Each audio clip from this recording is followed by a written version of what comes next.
this is Avdesh Nagar once again, your financial advisor from Finance Edge. अगर आपने हमारे channel को अब तक सब्सक्राइब नहीं किया है तो प्लीज अभी करिए, क्योंकि हम बहुत ज्यादा वैल्यूएबल फाइनेंशियल इंफॉर्मेशन प्रोवाइड करते हैं। सो दोस्तों, अभी रिसेंटली आरबीआई ने डेटा डिक्लेयर किया और हमारा इन्फ्लेशन जो है CPI index, consumer price index जिसको बोलते हैं, वो 3.5% पे आया है। मतलब पिछले साल से इस साल तक सेम महीने में हमारी महंगाई 3.5% बढ़ी है, जो कि बहुत कम है। एक बहुत सुकून देने वाला डेटा हम बोल सकते हैं। 3.5% महंगाई बढ़ना खाली तो इससे हमारे देश में पुअर लोगों के ऊपर ज्यादा बर्डन नहीं पड़ेगा, क्योंकि इन्फ्लेशन का सबसे ज्यादा नुकसान जो सबसे गरीब होता है उसको। इन्फ्लेशन से क्या है, खाने पीने की चीजों में सबसे ज्यादा वृद्धि होती है। शायद बाकी चीजों में उतनी वृद्धि ना हो, लेकिन खाने पीने की चीजों में सबसे ज्यादा वृद्धि होती है। तो अगर इन्फ्लेशन 3.5% है तो हमारा जो खाने पीने की चीजों की वृद्धि दर है वो 5 से 6% के आसपास है। तो नुकसान एक गरीब आदमी को ज्यादा होता है, जिसका मैक्सिमम बजट खाने पीने की चीजों पर, एडेबल आइटम्स की तरफ होता है। सो इन्फ्लेशन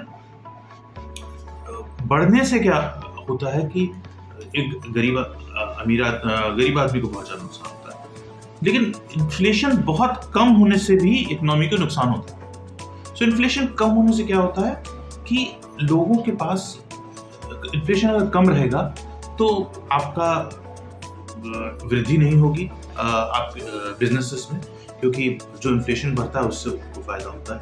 नई जॉब अपॉर्चुनिटीज क्रिएट नहीं होती, एम्प्लॉयमेंट रेट भी नीचे आ सकता है इन्फ्लेशन कम रहने से, और इकोनॉमी को काफी नुकसान होता है। तो मैं ये नहीं कहता कि ज्यादा इन्फ्लेशन होना चाहिए। एक ज्यादा इन्फ्लेशन भी ठीक नहीं है, क्योंकि उससे गरीब आदमी को परेशानी होती है, और देश में, कई देशों में अराजकता फैली है वेरी हाई इन्फ्लेशन की वजह से।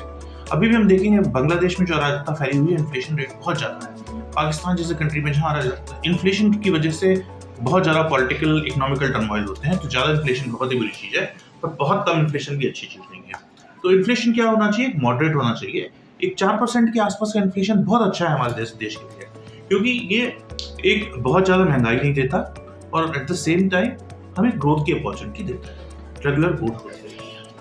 तो जब हम रिटर्न देखते हैं, हमें अपने रिटर्न इन्फ्लेशन एडजस्टेड रिटर्न देखने चाहिए। मान लीजिए इन्फ्लेशन 4% है और आपको रिटर्न मिल रहा है 10% अपने फाइनेंशियल इंस्ट्रूमेंट पे, तो आपका रियल रिटर्न जो होता है 6% होता है। 10 - 4 6% हुआ।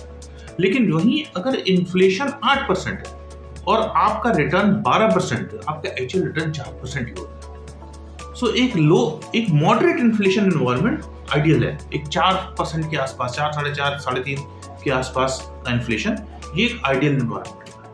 तो इन्फ्लेशन अब क्योंकि कम आ रहा है हमारे देश में, और एक्सपेक्टेड है कि इन्फ्लेशन 4.5% के आसपास रहेगा आने वाले समय में भी, इससे ज्यादा नहीं होगा। उससे क्या होगा, आरबीआई अपनी इंटरेस्ट रेट घटाएगा, ब्याज दरें घटाएगा, और ब्याज दरें घटाने से सबसे ज्यादा इकोनॉमी को ये फायदा होता है कि आपके घरों की और ऑटोमोबाइल्स की डिमांड बढ़ती है, क्योंकि ज्यादातर ये सब ईएमआई पे ले जाते हैं और ईएमआई कम हो जाती है इंटरेस्ट रेट घटने से।